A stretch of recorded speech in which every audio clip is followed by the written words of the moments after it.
Surely you've noticed this yourself though, right? Headlights, especially on new cars, they are bright. They're really bright. They kind of violate your pupil, right?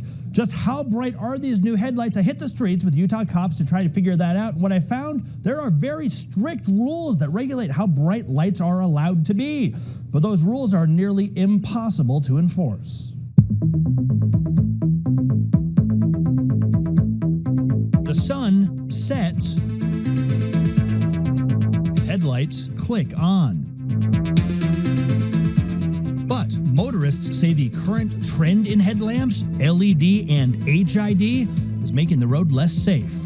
They get significantly brighter, especially with LEDs. Horribly brighter, because yes. They're bright as hell and they're distracting.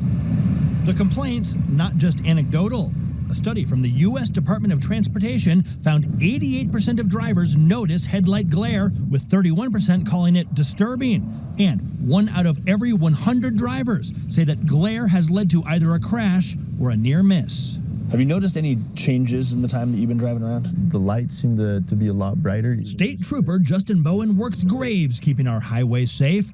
Like just about everybody else, he finds himself blinded by the light. It's really hard to see, actually. Trooper Bowen agreed to help me with a little test to demonstrate the difference.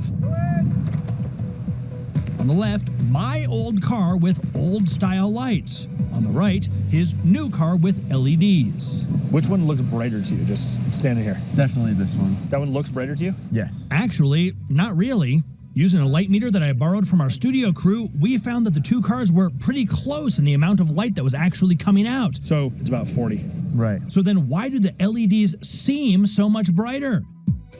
It's a phenomena called color temperature. While you might think of light as clear, it actually has a whole color spectrum from orangish yellow to bluish white. Studies have found that blue light tends to hit our eyes harder, especially at night. Those cooler temps can be blinding when they're coming at you, but they can be helpful when you're behind the wheel. We set up a cutout of CBS late night host Stephen Colbert 20 feet or so in front of our cars. Are you a fan of Stephen? Yeah. Do you have anything you'd like to say to him? Not really. Looks good on paper. Take a look at the difference of how Stephen lights up when being blasted with my yellow lights versus those bluer ones. These definitely look a lot brighter. The ones with the white in them? Yeah. Yeah, the yellow just kind of is out there, but the white it's a lot brighter. Now make no mistake, when it comes to headlights, there are very strict rules. How they must be pointed, what colors they can be, and of course, how bright is allowed. Are there laws on headlights? There are. What are they? So state law requires that there can't be more than 300 candle power from the headlights 75 feet in front of the vehicle. So even there, you still get this kind of glare. But enforcement of those rules is not happening in the state of Utah. All right, so this is our tint meter. You see, while troopers have tools to test window tint, blood alcohol level, even tire depth, what they do not have is any tool to measure whether or not the light coming out of a headlamp is within the legal limit. So we can look at it and say, wow, it's a bright light, but we don't have a tool necessarily that we're given to measure that.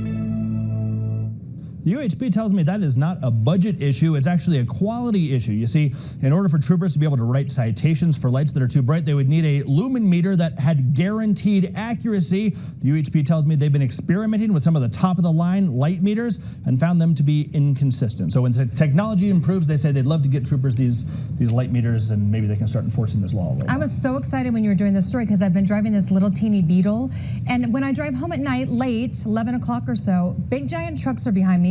They flood me with light. I can't even see where I'm going practically. You know, we do this thing called Man on the Street. It's when we go out on the street and say, anybody want to talk about stuff? And usually it's pretty hard. I went out and just said, hey, I'm doing a story about headlights. Has anybody noticed anything? And we were swarmed. Everybody wanted to complain about this. Yeah, so. and these kind of headlights are the new thing on cars, like these LEDs and the weird lights. It's kind They're everywhere, and you sure as heck notice them when they catch you in the eye just the wrong way, right? Good story, Matt. Good story. Interesting.